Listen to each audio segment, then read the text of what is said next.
All right, so the 2 weeks ago, OnlyFans made an announcement saying they're no longer gonna have like adult content, which basically corporation talk for no more porn, motherfuckers. Like, get it now until October and blah blah blah. So that news went viral, and surprise, surprise, a huge fucking backlash. Mm-hmm. And a lot of it was for those people, because a lot of people. First of all, a lot of people didn't know OnlyFans was more than just adult content. It was whatever you wanted to and whatever you want to sell to people. That's what you could do. Right. Charge your own prices. It just got famous because of all the adult content. And anyways, people were defending that. People were like, "Oh, this stigma against sex workers and blah blah blah. All this stuff has like got to stop." And people were fighting for their porn, basically. Right. Beautiful thing to see, and especially the way they were doing it. It was like mad respectful. And then like a week after that, OnlyFans came out saying like, okay, we're not gonna get rid of adult content. It's just gonna we'll do it. And the whole reason they were gonna get rid of it in the first place wasn't like we're trying to, because at first I heard it was just like they were going after advertisers, and advertisers require a certain level of ethics or something like that, whatever they want to call it.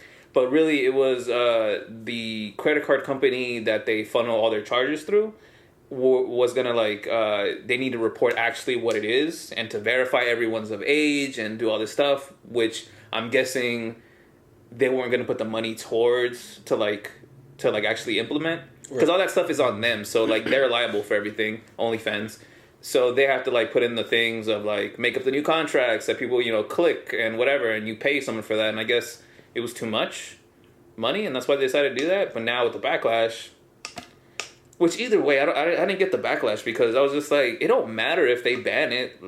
Someone else is gonna start something else called OnlyCans or something like that, and then they'll allow fan service. Yeah, some stupid name that's like, oh, this is the new OnlyFans. This is where you get the adult content, and everyone just move over there. Right. But yeah, it was just funny to me. I was just like, oh, that's cool. That's fucking cool. A group of people protested something, and it actually worked for the good, the good of humanity. But shout out to Joe Budden, who talked about this a little bit on his last podcast episode. But he highlighted the article where they talked about this, and I read it. And I wanted to, because I was with you on that. Up until I read the article, and there's a very deeper, darker fucking backing behind all this shit.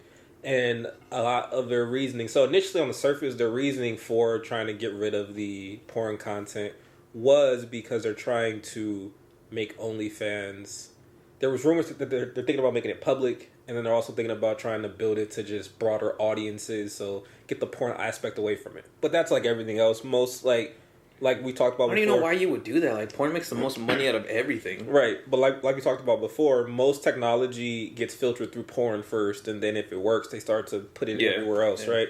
So they wanted to get themselves away from porn. But this Forbes article highlighted that 75% of this company is owned by Leonid Radvinsky, who's 39 years old.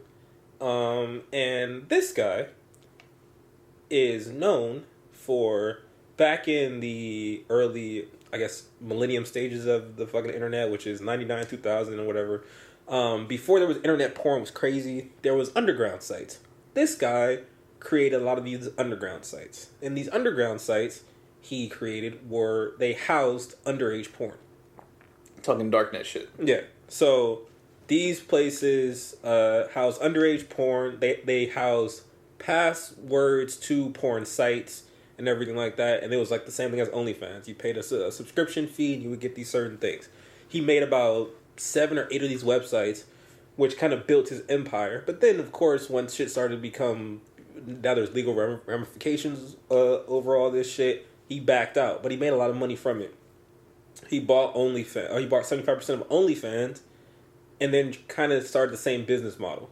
So basically, this guy who owns a large portion of OnlyFans, his model is he's trying to make this underage porn shit legal.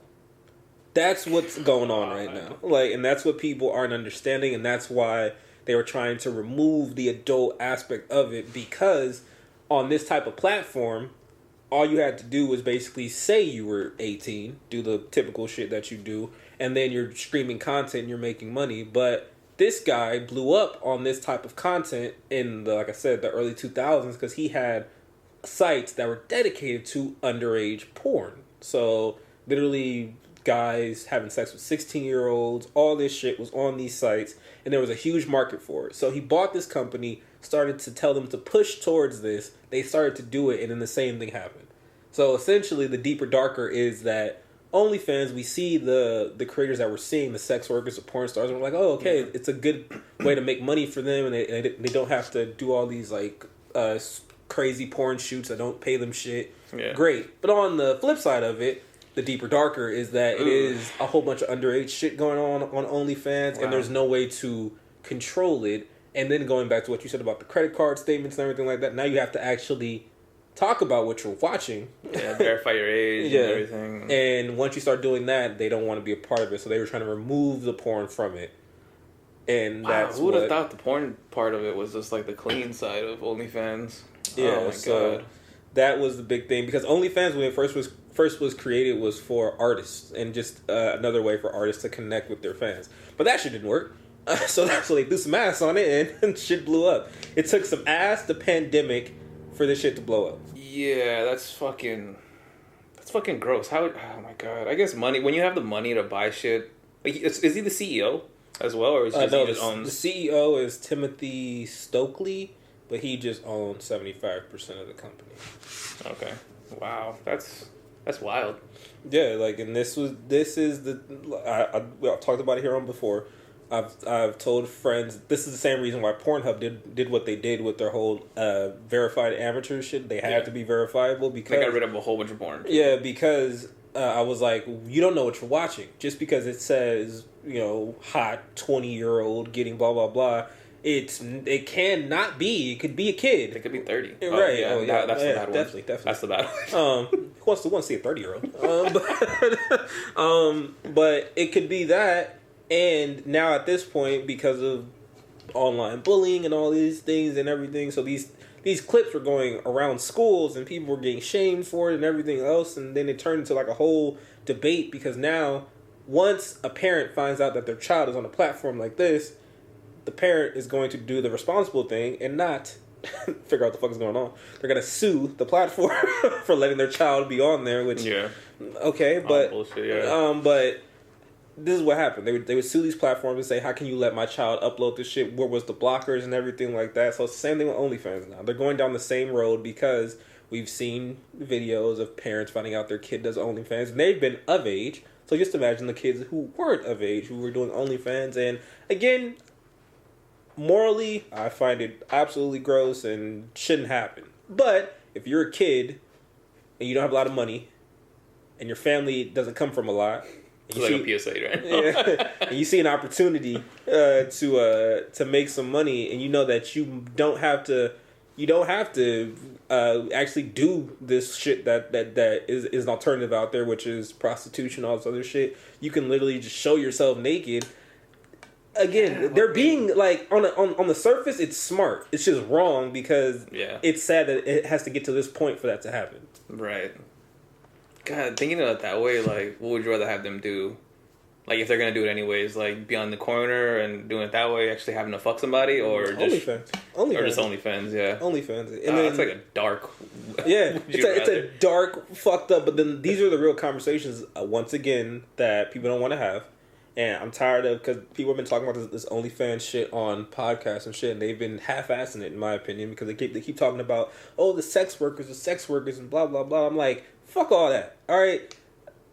They'll find their place. They'll find their place. The real issue is that there are people who are making a living who sadly were underage. And now they were probably getting out of whatever circumstances they were in. Now, if you take that from them, who the fuck knows what?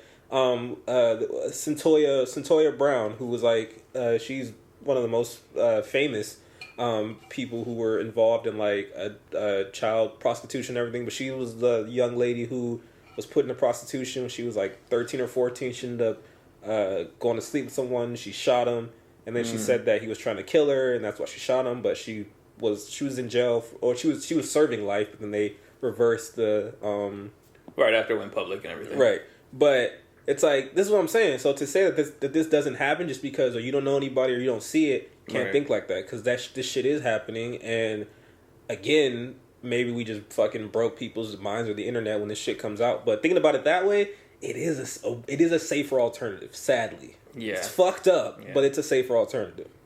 Yeah, I mean, you could get hit with the argument of like, oh, people could track down your VPN or your IP and blah blah blah and find your house, find you where you live. It's like, yeah, but that's everyone. Yeah, if someone's obsessed with you, they're gonna find you. Yeah, and of course, this isn't. I'm just using women because you hear mostly about women in the OnlyFans, but I'm pretty sure little underage boys are doing this shit too. Why not? Why not? Confident little boy. Whatever you into, if the shit's working. I mean, at the end of the day, we're in a pandemic. The economy still hasn't recovered and probably won't recover for like the next 2 to 3 years. A lot of these places that aren't California or aren't places like we live are way more effective than we're complaining about over here. So, if you put yourself in those shoes in that situation, it makes it a little easier to understand what the fuck's going on. Doesn't mean I have to condone it, but I'm like, yeah, with those circumstances, again, it's the same thing. Would you rather have your kid rob someone or sell drugs? If there's no alternative here, you know what I mean, and that's those are one of the true lesser evils, of the shits, of the world. It's like it's gonna happen anyways. You got to choose one though.